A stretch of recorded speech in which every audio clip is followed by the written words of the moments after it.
Om Shanti Shanti Shanti. Om Stapakaya cha dharmasya Sarvadharma Swarupine Stapakaya cha dharmasya Sarvadharma Swarupine Avatara Varishtaya Ramakrishna te namah. Asato ma sadgamaya tamaso ma jyotirgamaya mrityorma mritangamaya. Om Shanti Shanti Shanti. Let us offer our salutations to Sri Ramakrishna, the embodiment of all religions, the Supreme God incarnate. Let us pray to Him to lead us from the unreal to the real, to lead us from the darkness of ignorance to the light of knowledge, to lead us from death to immortality. We have been studying Gospel of Sri Ramakrishna. Today's topic I have chosen, life is so short, devote yourself to spiritual practice.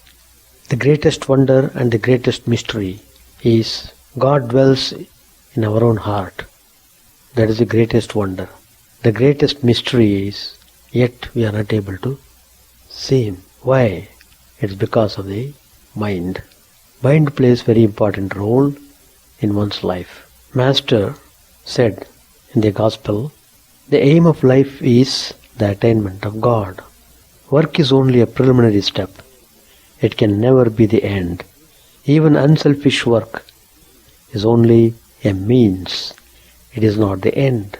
Shambhu Malik, one of the devotees of Sri Ramakrishna, once said to Sri Ramakrishna, Master, please bless me that I may spend all my money for good purposes, such as building hospitals and dispensaries, making roads and digging wells.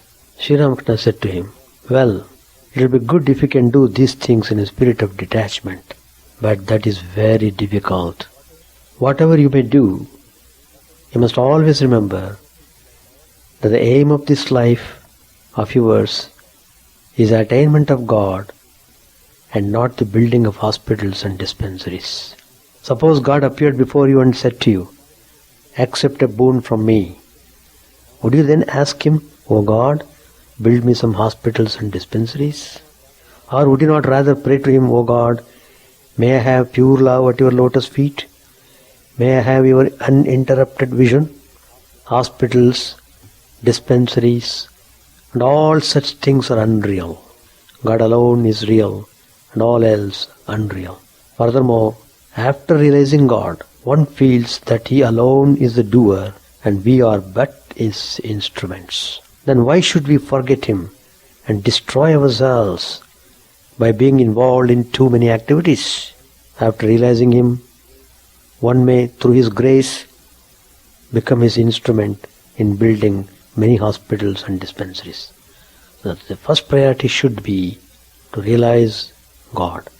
That is, to realize our true self, to see that spark of the divine light in our heart. Therefore, Sri Ramakrishna said, I say again that work is only the first step. It can never be the goal of life. Devote yourself to spiritual practice and go forward. Through practice you will advance more and more in the path of God.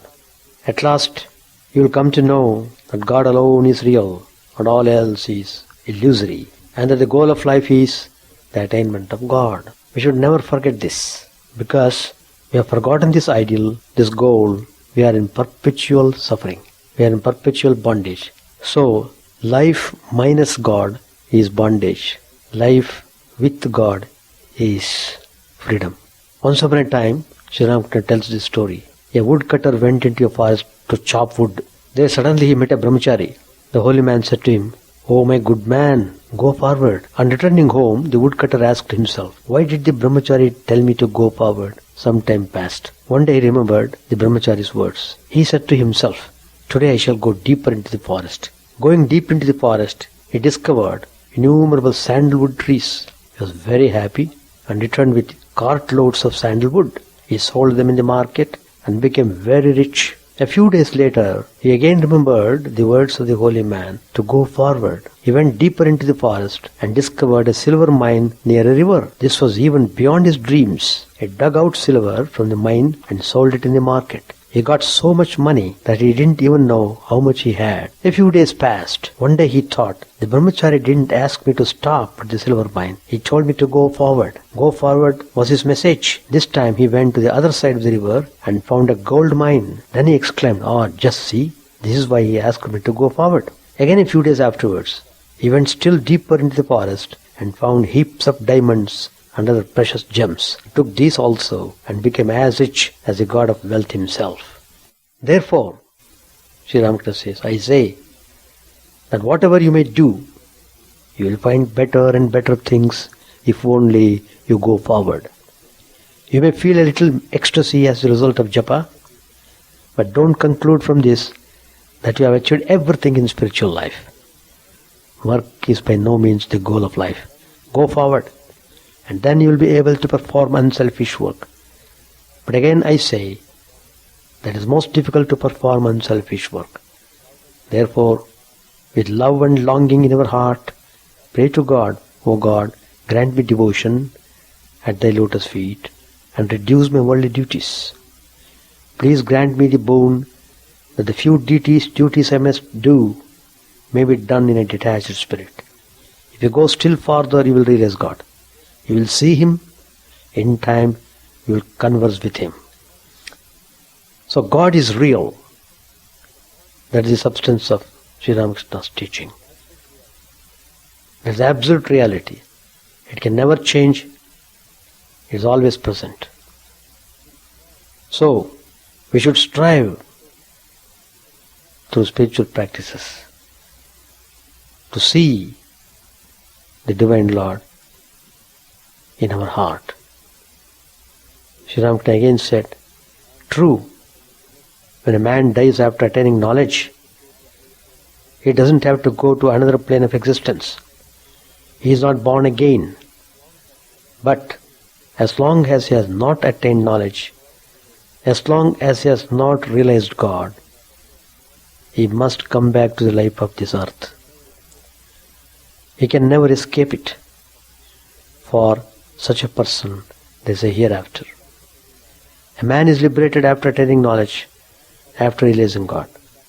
For him, there is no further coming back to earth. Sri Ramakrishna gives the example of a boiled paddy grain. If it is sown, it doesn't sprout. Just so, if a man is boiled by the fire of knowledge, he can't take part anymore in the play of creation. He cannot lead a worldly life, for he has no attachment to lust and gold. What will he gain by sowing boiled paddy? So, the life is so short. Nobody knows when death comes. Make it spiritual. We never know when the last minute will come. Let us embrace each day and each moment as though it may be our last. In Srimad Bhagavat, there are two famous episodes to whom the message of impending death is given. One is Kamsa and another one is King Parikshit. Both are given divine messages of inevitable death. However, how did they handle? They handled this message in distinctly different ways. King Kamsa fights the will of karma and uses his wealth and his weapons to try to avert the inevitable. Even goes so far as killing the children of his own sister in order to avoid his own downfall. In the end, however, one can never go against the law of karma, and he succumbs to a vicious, violent death dealt to him by the hand of God himself. The other one, King Parikshit, on the other hand, realizes there is no way to fight the call of the Lord of Death, and he dedicates every final moment on earth to listening to the divine story of God, told on the holy banks of Mother Ganga. In the end, when the hand of death comes, King Parikshit is ready, for he has surrendered to the divine will. He ultimately attains liberation. Just as King Kamsa and King Parikshit have been given specific warnings about upcoming death. So have we all. We know it will come. We just don't know whether it will come in a day, a week, a year, or 50 years. However, that it will come is inevitable. Therefore, let us live our lives full of love, full of sharing, full of caring, and full of giving. That's the way. Human life is very precious, very noble, and virtuous. It's a pity human beings don't realize this. The whole purpose and goal of human life is to know one's true nature. Forgetting one's true nature, man is caught up in worldly concerns and plunged in misery. The ancient sages indicated the path to be pursued for the redemption of mankind. They commended 9 forms of worship, any one of which could confer bliss and redeem a man's life. To experience the proximity of the divine, the easiest path is Namasmaran. Sri Ramakrishna also said this in Gospel. Kaliyuge Namasankirtanam. Remembering constantly the name of the Lord in this modern age. Sage Vedavyas declared that in the Kali Yuga there is nothing greater than chanting the name of Hari or realizing God. It is the easiest path for one and all, the scholar and illiterates, rich and the poor. In the Bhagavad Gita, Lord has indicated the qualifier which a devotee should possess to enable him to earn the love of the Lord. Among these qualities, Krishna declared Anapeksha as important. Anapeksha means desirelessness. Today there are few without desires of one kind or other. All sensual pleasures are ephemeral, but most people are content with them. Greater than the sensual is a transcendental path, Shreyo Marga, which confers lasting bliss. When one does any action as an offering to God, it gets sanctified. Such an act becomes an apeksha, a desireless act. Every selfless act or devotion becomes an action free from the taint of desire. The second quality is shuchi, that is purity, which is required. It is both internal and external purity. God cares for internal purity of the mind. The third quality is daksha. This means that the devotees should be steadfast and unwavering in any situation. With his mind firmly rooted in God, he should engage himself in service to others and perform actions in a spirit of detachment. Only such a devotee is eligible for God's love.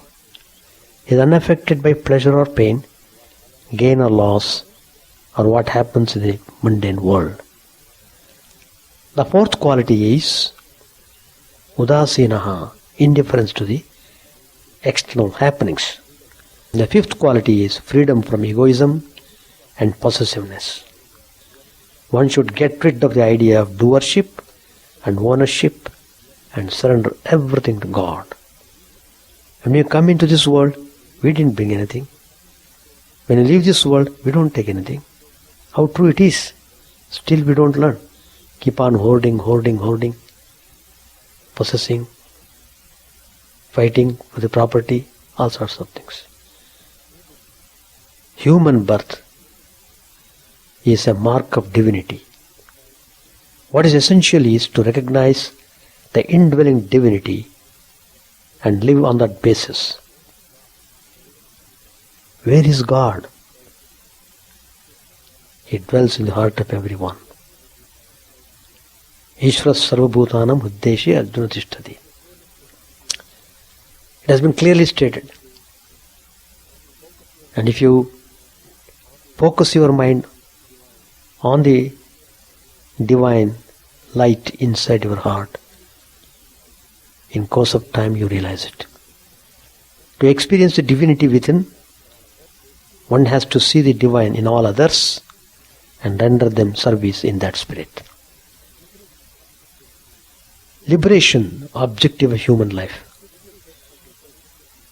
The scriptural texts like the Upanishads describe the nature of the Atman, that is indwelling spirit, consciousness, so that human beings can get insight into their real nature. The self's essential nature is consciousness and bliss, and it is eternal, untouched by the changes that affect the body. The embodied soul takes birth again and again to work out the karma, result of its actions, accrued over several lives, and in the process also accumulates fresh karma, which becomes the cause of future births. So you must be very careful what type of actions you are doing, and every action has got its result and is bound to come. The Brihadaranyaka Upanishad employs the analogy of a person shifting his residence, packing up all his belongings and transporting them to his new dwelling, to the process of transmigration of the soul. The actions performed by a person during his lifetime in the form of karma, both good and bad, accompany the transmigrating soul like baggage. The goal of human life is to attain liberation from this unremitting process by realizing the true nature of the self. It is essential to understand that karma is a determinant factor for all that a person enjoys during this birth. He can't alter the working of this karma, which has started giving result, and the joys and sorrows he experiences come on their own accord.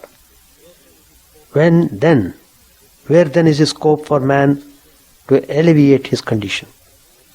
Human beings are endowed with free will, but the limiting factor is karma.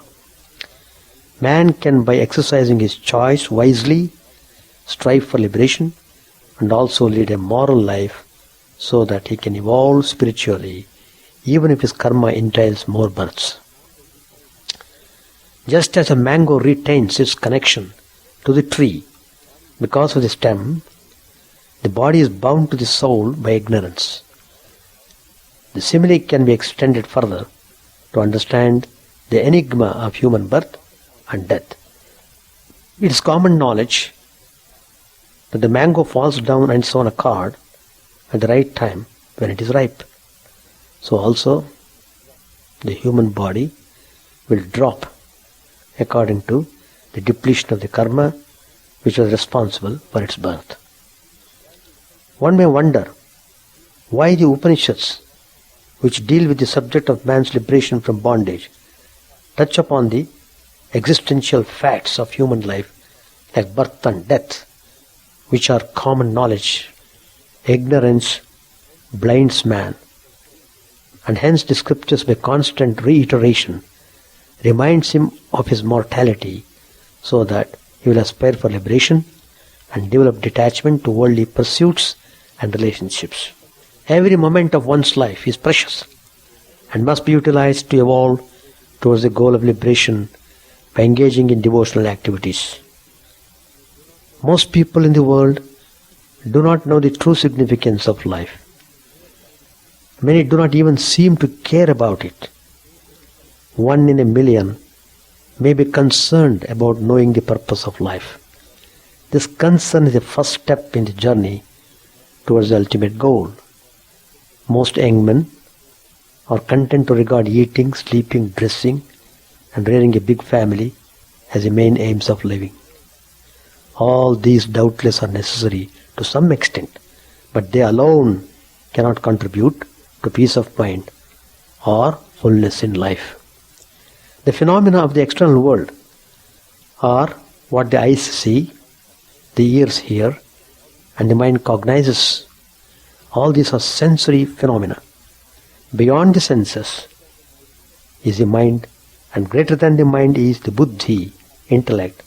The intellect is governed by the Atman, the indwelling spirit. The human destiny is to realize this Atman.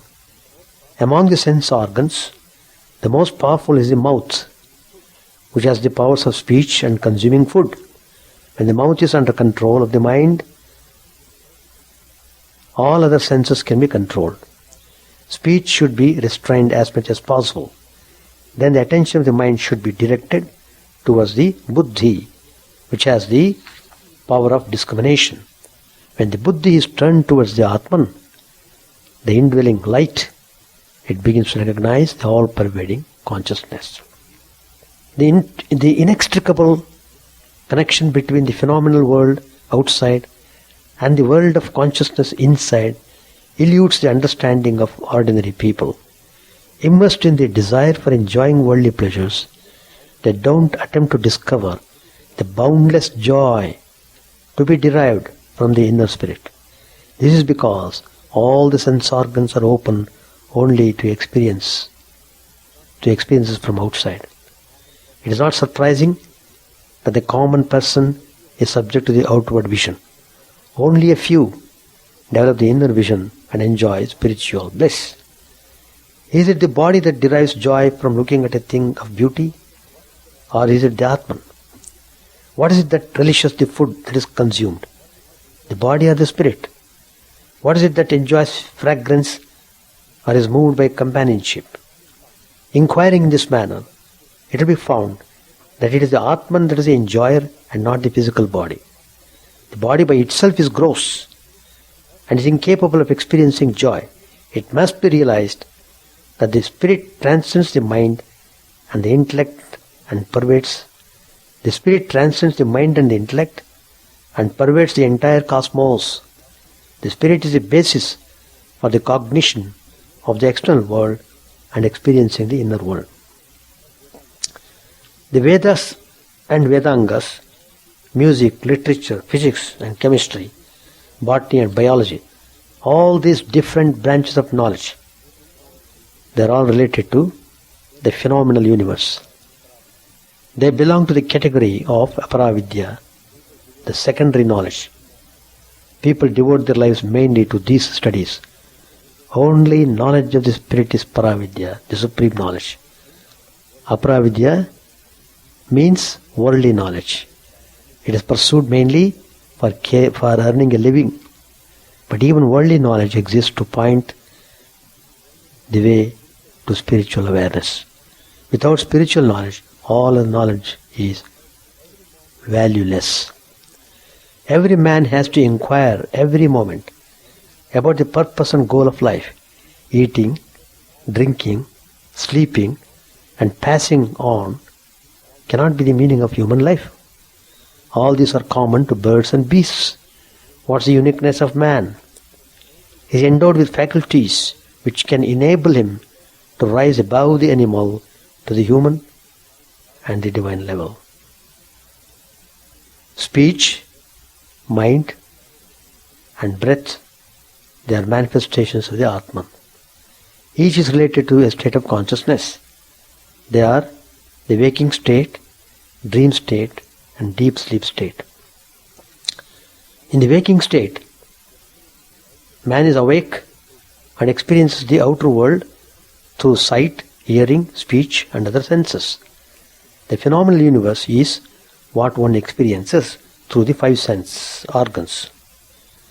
The experience in the waking state is known as Vishwa because the experiences are the subtle form of the cosmic principle. Vishwa has 24 constituent elements: the 5 organs of action, the 5 sense organs, the 5 basic elements, and the 5 pranas, and the mind, the buddhi, the chitta, and ahankara. In the dream state, only the 4 internal senses, mind, buddhi, chitta, and ahankara function. They constitute the antakarana, the psychosomatic agency. In this state, the experiencer has an effulgent form, tejas, and is known as taijasa. Sushupti is the state of deep sleep. In this state, prajna alone remains, the principle of knowing. Hence the experiencer in this state is called prajna, the knower. Vishwa, Tejasa and prajna are all different names for the Atman in the different states of consciousness, according to the different forms assumed by the Atman in the various states. Prajnanam Brahma declares the Upanishad. Jnana, Vijnana, Prajnana, Sujnana and Ajnana are modifications of one and the same principle of consciousness. Prajnana comprehends all that is experienced by the Antakaran through impressions received by the sense organs, the eyes, the mouth, the ears and the nose, etc. Prajnana is immanent in Antakarana as a principle which absorbs and interprets the messages received through the senses. The eyes, for instance, are like the bulb in a lamp. The bulb cannot emit light. It needs the electric current to make it burn. Likewise, the eyes cannot see by themselves. It is prajna, it is prajnana, which sees through the eyes. The same thing applies to the ears and other organs. They all need the power of the inner current to do their work. All the sense organs are insentient by themselves. It is prajnana that animates them and makes them instruments of the consciousness. The universe contains innumerable objects. In all of them, the one unchanging eternal principle is the Atman. That is prajnana. That is Brahman. It is the power of this eternal principle which sustains the evanescent and ever-changing objects in the universe. Asti, existing, Bhati, shining, and Priyam, pleasing, are three indices of the divine. Satchidananda are the attributes of the divine.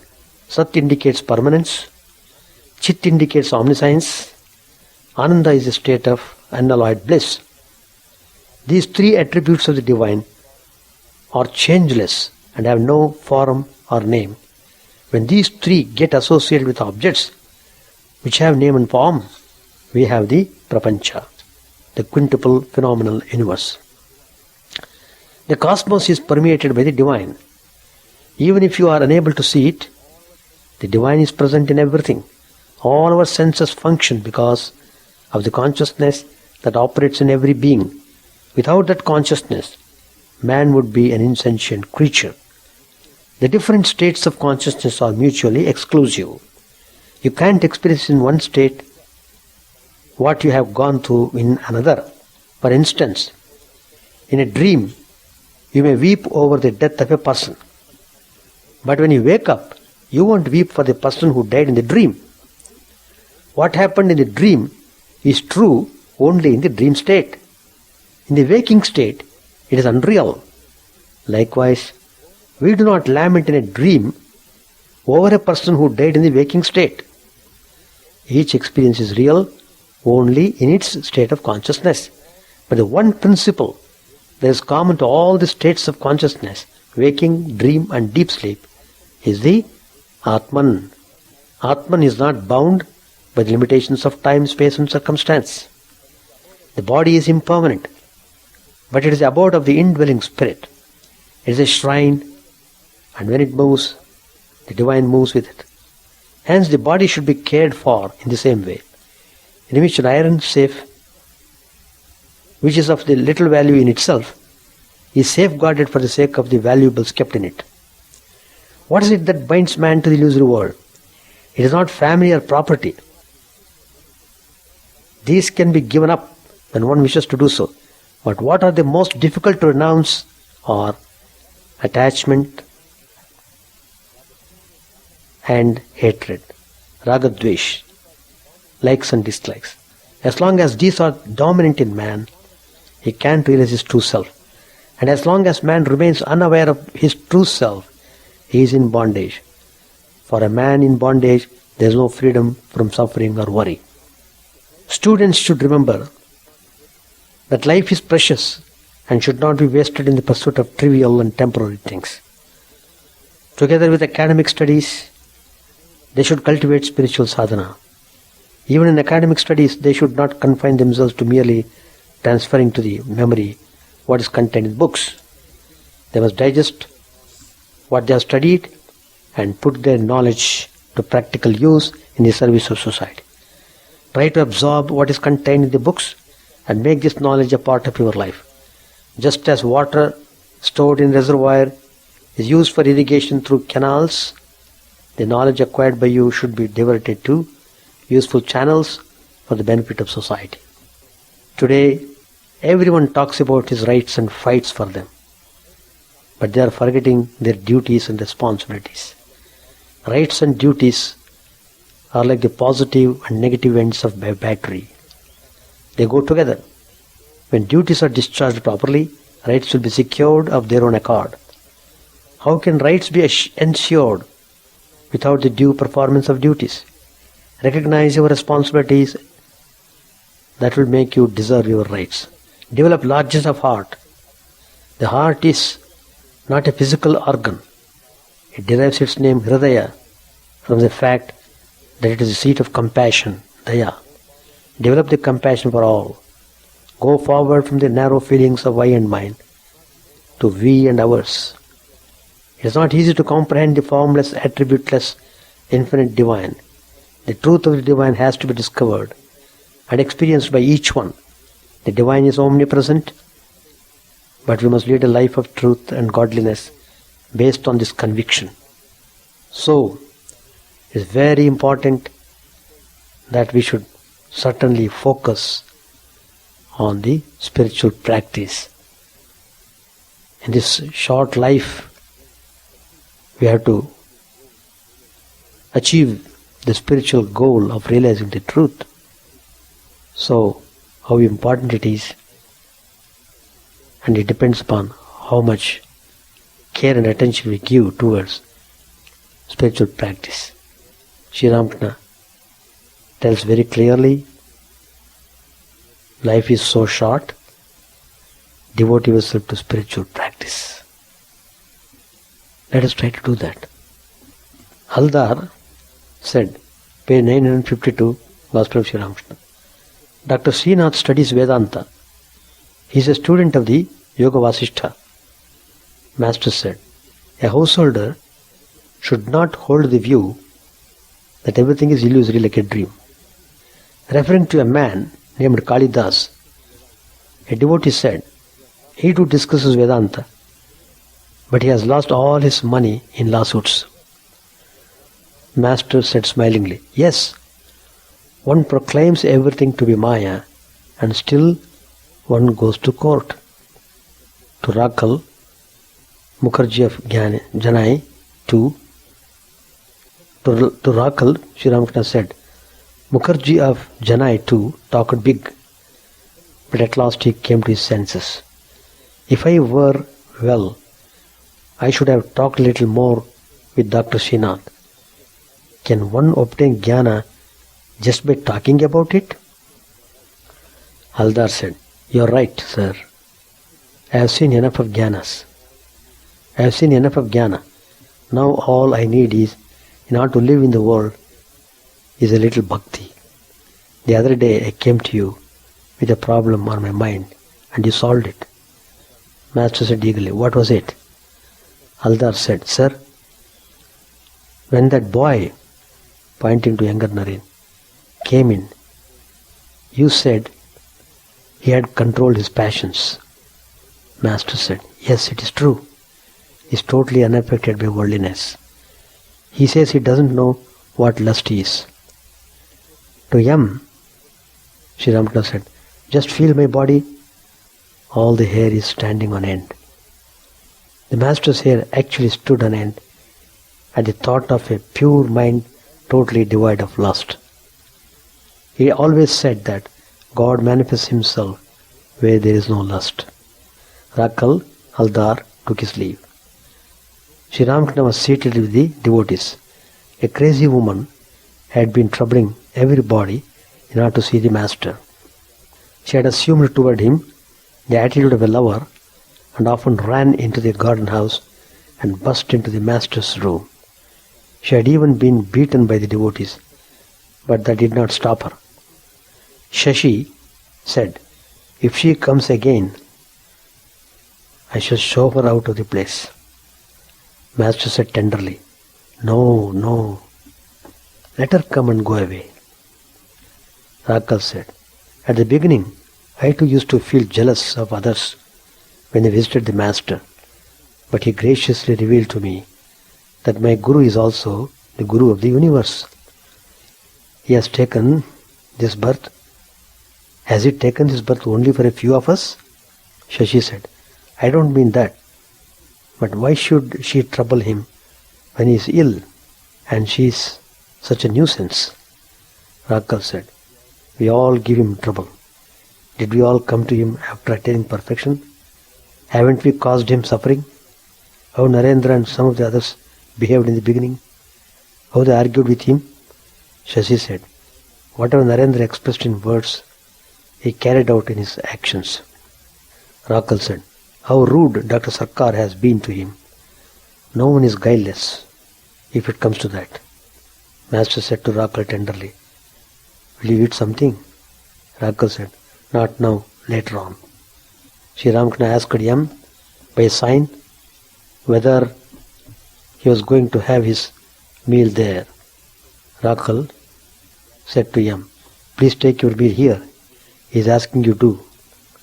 Sri Ramakrishna was seated completely naked. He looked like a 5-year-old boy. Just then the crazy woman climbed the stairs and stood near the door. Yam in a low voice to Shashi asked her to salute him and go away. Don't make any fuss. Shashi took her downstairs. We shall stop here. Chant the name of the Lord and His glory unceasingly, that the mirror of the heart may be wiped clean and quench that mighty forest fire, worldly lust raging furiously within. O name, stream down in moonlight on the lotus heart, opening its cup to knowledge of thyself. O self, drowned deep in the waves of His bliss, tasting His nectar at every step, bathing in His name, that bath for weary souls. Various are thy names, O Lord. In each and every name thy power resides. No times are set, no rites are needful for chanting of thy name. So vast is thy mercy, how huge then is my wretchedness, who find in this empty life and heart no devotion to thy name. O my mind, be humbler than a blade of grass, be patient and forbearing like a tree, take no honor to thyself, give honor to all, chant unceasingly the name of the Lord. O Lord and soul of the universe, mine is no prayer for wealth or retinue, the playthings of lust or the ties of fame. As many times as I may be reborn, grant me, O Lord, a steadfast love for thee. A drowning man in this world's fearful ocean is thy servant, O sweet one. In thy mercy, consider him as dust beneath thy feet. How I long for the day when an instant's separation from thee, O Lord, will be as 1,000 years, when my heart burns away with its desire, and the world without thee is a heartless void. Prostrate at thy feet let me be, in unwavering devotion, neither imploring the embrace of thine arms, nor bewailing the withdrawal of thy presence, though it tears my soul asunder. O thou who stillest the hearts of thy devotees, do with me what thou wilt, for thou art my heart's beloved, thou and thou alone. O Lord, lead us from the unreal to the real, lead us from darkness to light, and lead us from death to immortality. May all be free from dangers, may all realize what is good, may all be actuated by noble thoughts, may all rejoice everywhere, may all be happy, may all be free from disease, may all realize what is good, may none be subject to misery. May the wicked become virtuous, may the virtuous attain tranquility, may the tranquil be free from bonds, may the freed make others free. May good betide all people, may the sovereign righteously rule the earth, may all beings ever attain what is good, may the worlds be prosperous and happy, may the clouds pour rain in time, may the earth be blessed with crops, may all countries be freed from calamity, may holy men live without fear. May the Lord, the destroyer of sins, the presiding deity of all sacred works, be satisfied, for he being pleased, the whole universe becomes pleased, he being satisfied, the whole universe feels satisfied.